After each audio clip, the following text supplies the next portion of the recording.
Hello, everyone. Welcome to AgFlow webinar. My name is Hugo Boudet, and I will be presenting to you today. All right, let's get into it. Today, I will be talking to you about La Nina and its impact on Brazil and Argentina, because right now what we're seeing is two different trends for both countries, and I think they're quite important. So, um, right now, the US corn and soybean campaign is done. The crops are fully out for the 2022-2023 campaign. So the pricing will mostly depend now that we've settled on what supply we have from the US. We have the supply from Europe and Ukraine. And so it depends on what Latin America is going to produce in this marketing year, specifically coming from Brazil and Argentina. Um, right now, however, in Latin America and throughout the South Pacific, we have this phenomenon called La Nina. For those of you who don't know what La Nina is, it's a phenomenon that arises from the temperature difference between the North and the South Pacific Ocean, to put it in rough words, and it creates different climates in Latin America and also in Australia and Southeast Asia, where, for example, in a La Nina year, you would have a lot more droughts and less precipitation and warmer temperatures in South America, and the opposite in Australia and Oceania and Southeast Asia. And then the reverse effect is called El Nino, where you have more precipitation in Latin America, and then more droughts, higher temperatures in Southeast Asia and Oceania. So right now, it's been the third consecutive year, so 3 years in a row, that a La Nina event has been happening in South America. So it has a drying effect where the precipitation are lower and than normal, and temperatures are higher than normal, and that's actually impacting the yield very high, and especially also increasing the wildfire risks.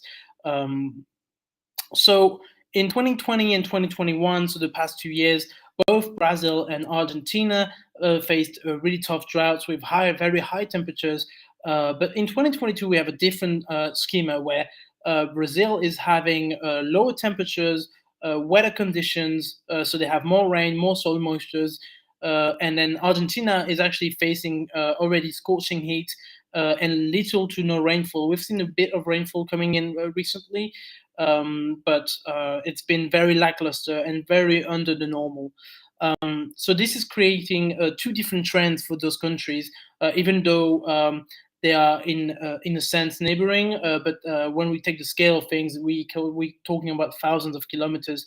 So necessarily there is a change between both. Right now, the climate is much more benefiting the crops in Brazil. Um, and so what we see is that in Argentina, the planting for soybean, for example, and it's also the case with corn, is lacking pace. Right now in Argentina for soybean, we are around 17 percent points, so uh, uh, um, uh, below last year.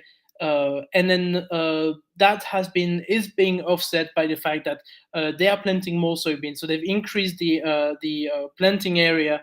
It's the same effect on corn. Actually, it's not something that we've seen on wheat, and the impact has been very direct. We've seen that the production has been cut in half, but for soybean, Argentina is planting about 17.1 million hectares, and they're expecting to produce about 48 million metric tons, which is a difference, which is an increase of 5.8 million metric tons, or about 14% rise year on year. And that's only due to the fact that they've been increasing this area, this crop area.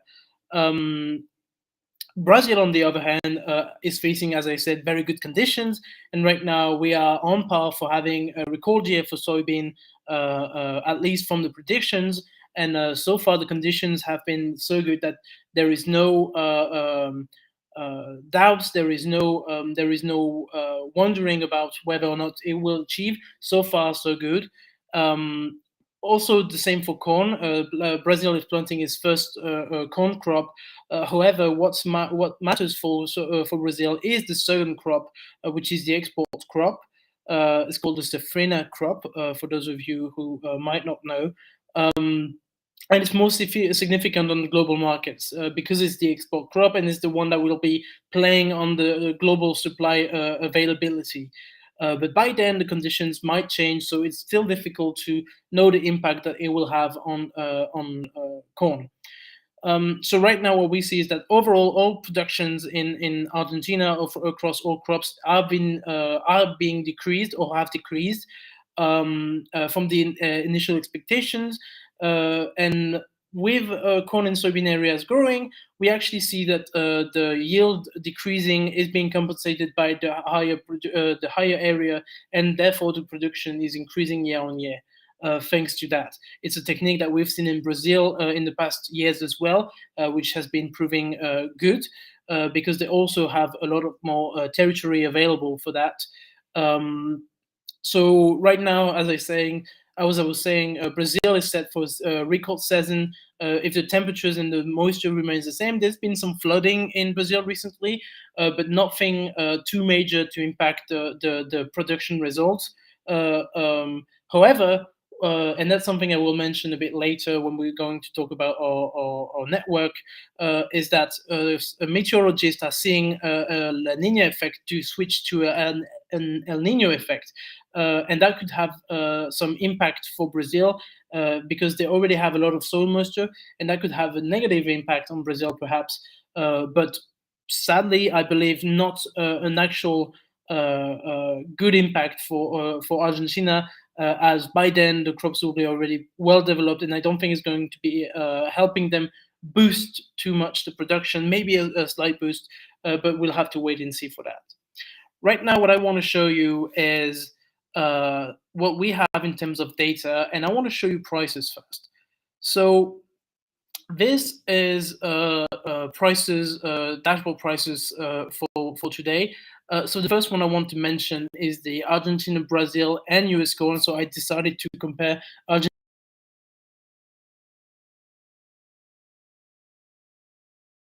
going on.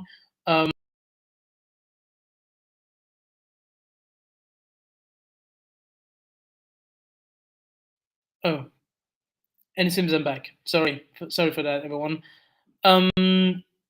So what we see is that the US is not as competitive as Brazil and Argentina. However, what we see is that the Argentina and Brazil are seeing a similar trend.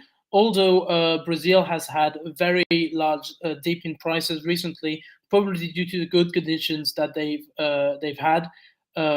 So overall, we see that Latin America is still a lot more interesting in terms of pricing than the US, even though they've been following kind of like the same downward trend, although not strong, but still more competitive than the US. Now, what is interesting is the soybean market, so the FOB soybean market. Um, what we see is that actually the markets are very much closer than for corn.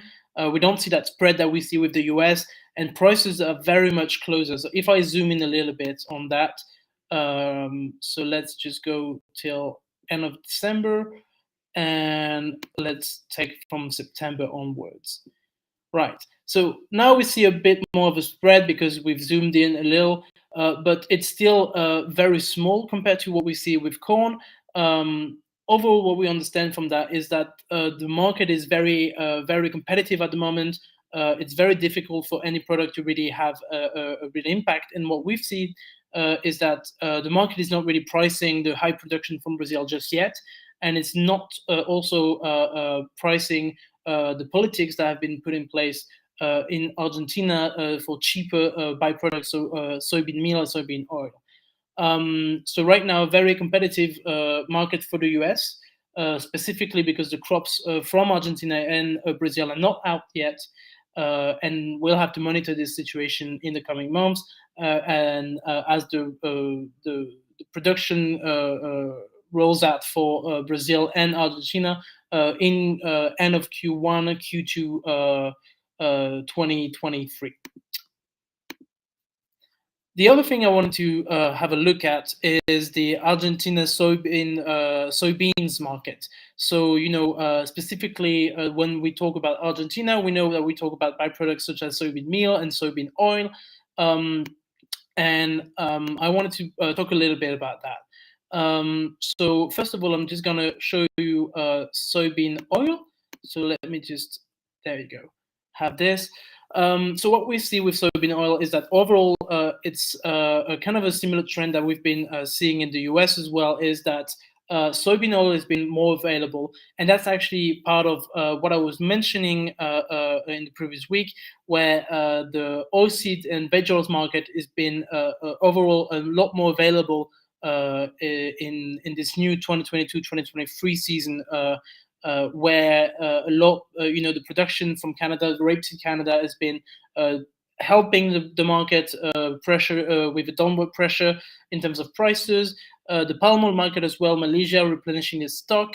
So overall, I would guess that this trend on the cash market is really linked to that supply availability. However, there is always a link to the oil and gas market, so the energy market, that you should pay attention to. Uh, uh, Specifically, I have seen people mentioning tweets about the correlations between the oil and soybean oil market. So always interesting to have a look at that. But overall, we see this downward trend for soybean oil. Now, if we look at soybean meal and soybean in general, what is interesting is that we've seen the price for soybean going slightly down. So now the latest prices that we've got from the 2nd of December, so last weekend, around 586 USD per metric ton. And then we've seen kind of a small upward trend for soybean meal, so 485 USD on the same. Let me just, there you go. 485 from the latest reported date, so 30th of November, so just about a week ago. So this is interesting. Why? Because that means that the crush margins, obviously with soybean oil going down, is kind of like balancing with soybean meal going up. I haven't made the exact calculation yet, but overall it means that the politics, I believe, for Argentina have been well received. The price for soybean is going down. Soybean meal is slightly rising. Soybean oil is slightly is going down as well. Although it's the lesser fraction is the higher price value for a soybean product. So definitely interesting to look at your margins from Argentina right now, especially I would guess if you're an Argentinian farmer. And finally, I just wanted to mention for prices the Chinese market on the soybean. So this is just China export prices for soybean versus the Dalian. And what we see is that there has been a lot of movement around, and specifically what we see is that the future is following this downward trend, same as the cash prices. However, we see recently that prices have been rising in export China. We know that the government was trying really hard to provide a lot of supply so that everyone, so the prices keep going down and being more available. However, with this trend that we see here, that might actually be a signal that prices are going up and that the government might need to make available more supply on the market, and also that the Chinese government might need to import more. So obviously, Brazil has been very important in terms of soybean imports for China this year. Recently, it's been the US have been kind of back with it as well, although they've been very consistent throughout the year. So it's very interesting to monitor whether or not Brazil will benefit more with its end of the crop, or if China is going to, the US is going to benefit more from Chinese imports. And then just I wanted to mention quickly, so these are the Brazil soybean products exports. Just wanted to mention, obviously, the destinations. I'm not going to spend too much time on the numbers here. But what we see is very interesting is that obviously China is the #1 destination for soybean products from Brazil. but that Europe is also very, very important. So always good idea to keep track of what's happening in Brazil if you're a European player. We also see very important trends in Southeast Asia and the Middle East. But what I want to also talk about is Argentina. So Argentina, as I mentioned several times in this webinar, is that it's the main producer and exporter of soybean oil in the world. That's why we see countries such as Vietnam and India specifically very much in demand of the meal and the oil for the production of poultry, of meat, of fish, but also for India as it's the number one market for veg oils. So it's always very interesting to see. Just want to mention that nonetheless, India has been kind of in the declining on imports recently and actually throughout the years. So with more production from Argentina, this year it's going to be interesting to see whether or not India is going to get back on the Argentine market, or if it's going to continue going to other sources. So that's it for the data. I just want to now talk about the the twist that we have. Oh, this seems to have gone. Let me just get it back for you. There you go. So I just want to mention our network. So what I wanted to mention first is this tweet from Darren D. Fiesler or Fessler, mentioning what I was talking to you about, which is the conditions of soybean in Brazil. As we can see from the pictures and from what he's talking about, for example, he's in Bahia. The planting is 90% complete and in very good shape. So overall, the conditions in Brazil are very strong, and we can expect the predictions from the balance sheet from CONAB and or USDA to actually become realistic. Now, I just want to have a little word from Pedro H. Dejnica, a few tweets from him. So the first one is what I was mentioning with El Nino. This is a prediction from NOAA on the El Nino La Nina effect. As you can see, so to explain to you a little bit, this is the bar here, the zero is neutral. When you're above the bar, you're in the El Nino situation, and when you're below the bar, you're in La Nina situation, just to make it simple. So right now, this is where we are, and these are predictions based on different models. What we see is that the overall trend is saying that we're going for an El Nino by Q2 2023 with more or less strength. However, this is happening, and therefore we will not finish the season in Latin America with La Nina. So as I was mentioning, more rain, very beneficial for Argentina. Will it be too much for Brazil? Then following on that, it's as I was mentioning, with Brazil having a very good year this year, probably this is a very interesting one where we're projecting where Brazil is going to go with its soybean production and exports. And overall, so Brazil has been exporting more and producing more soybean than the US for the past few years. But we see from this prediction that this trend should be going on forward. And probably this is to show that Brazil is definitely going to be the number one player in the game in the coming years and remain the strongest one with the highest production and exports. So definitely the trend that we've been following in the past few years, and specifically in 2022, might be something that will be continuing along the years and even strengthening.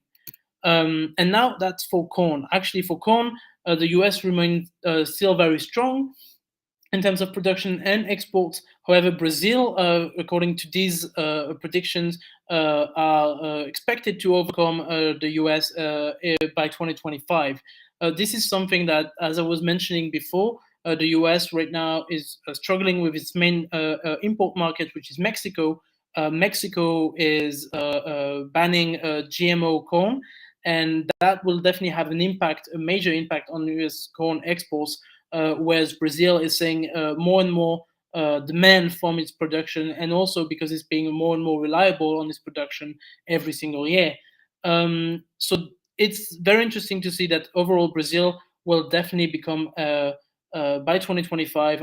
I mean, I say definitely, but those are still projections. But is being comparable and will probably overcome in terms of production for corn and soybean at least more important than the US in the coming years.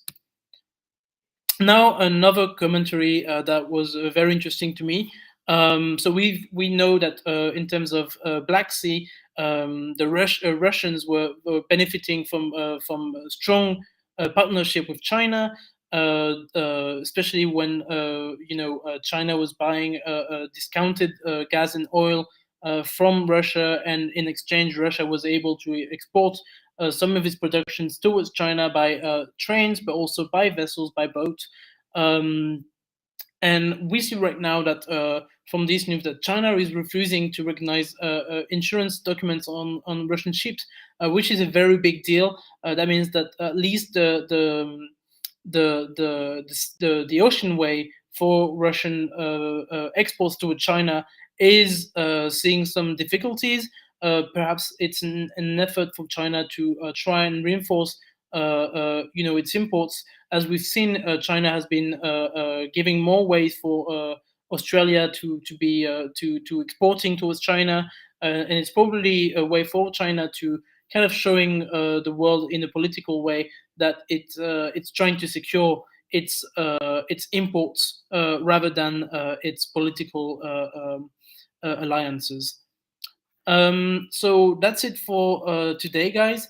Thank you very much for tuning in. If you like this, you can click on the like button and subscribe to our channel. And if you want to be notified next time we go live, you can click the bell. And if you have any question, please contact Irvin Peroni with this email address, or you can contact his phone number as shown below. Thank you, everyone, and have a good week.